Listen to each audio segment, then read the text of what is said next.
জড়িয়ে ধরে বলতে চেয়েছিলাম ভালোবাসি, সে কথাটা বলা হয় না। ভালোবাসার মানুষটাকে কখনো ভোলা যায় না, কারণ ভালোবাসা তো ওই মন থেকে হয়, ভুলবো কিভাবে এটা বলেন। লেখাপড়া বন্ধ হওয়ার কারণ হলো একটি মেয়েকে অনেক পছন্দ করতাম, তাই আসলে মেয়েটাকে আমি ক্লাস 1 থেকে অনেক পছন্দ করতাম। ওও লেখাপড়া ছেড়ে দিয়েছিল, আমি ওর জন্য লেখাপড়া ছেড়ে দিয়েছিলাম, কারণ ওকে ভালোবাসেন। কিছু পেতে হলে কিছু ছাড়তে হয়, এরকম সে পড়ালেখা ছাড়ছে, তাই জন্য আমিও ছাড়ছি।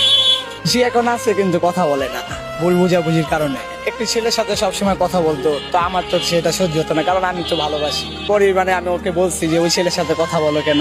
আমি বললাম তোমার জন্য আমার লেখা পড়া সব ছেড়ে দিলাম, আমার ভবিষ্যৎ আমি অন্ধকার করে, তুমি আমার জন্য কি করলা, বিনিময় তুমি আমার ধোকা দিলা। তৃতীয় ব্যক্তি যারা আছে তাদের উদ্দেশ্যে তাদের উদ্দেশ্যে কি বলবো ভাই, তারা ভালোবাসাটা ভাঙতে জানে। প্রথমে দেখায় যে আমি ভালোবাসি, মেয়েদেরকে যেভাবে পটানো লাগে, টাকা পয়সা দেখায়। আসলে ভালোবাসা তো আর টাকা দেওয়া হয় না, ভালোবাসা হলো ভাই মন থেকে। আবার মেয়ে হলো আমাকে উপরে উপরে ভালোবাসে, কিন্তু আমি তো মন থেকে ভালোবাসি। আমার অনেক কষ্ট হয়, কিন্তু তার তো কষ্ট লাগে না, কারণ সে তো আমাকে ভালোবাসে নাই, আমার টাকাকে ভালোবাসে।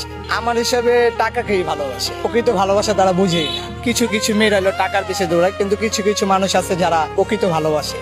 দ্বিতীয় এক ব্যক্তি এসেছিল, কিন্তু সে 6 মাস আমার সাথে রিলেশন করছিল, 6 মাস পরে আমাকে ছেড়ে দিয়েছে। সেটাও মনে করেন এই টাকা নিয়ে বিষয়। কিছু টাকা আমার কাছ থেকে চাইছিল, কিন্তু আমি দিতে পারি না, কারণ আমার অবস্থা অনেক খারাপ ছিল। প্রথম মেয়েকে ভালোবাসছিলাম, সারার সাথে সাথে আমি কাজ কাম সব ছেড়ে দিচ্ছি। ঠিকভাবে খাবার দাবার খাইতে পারি না, ঘুমাইতে পারি না, যার কারণে আজকে চেহারার এই অবস্থা।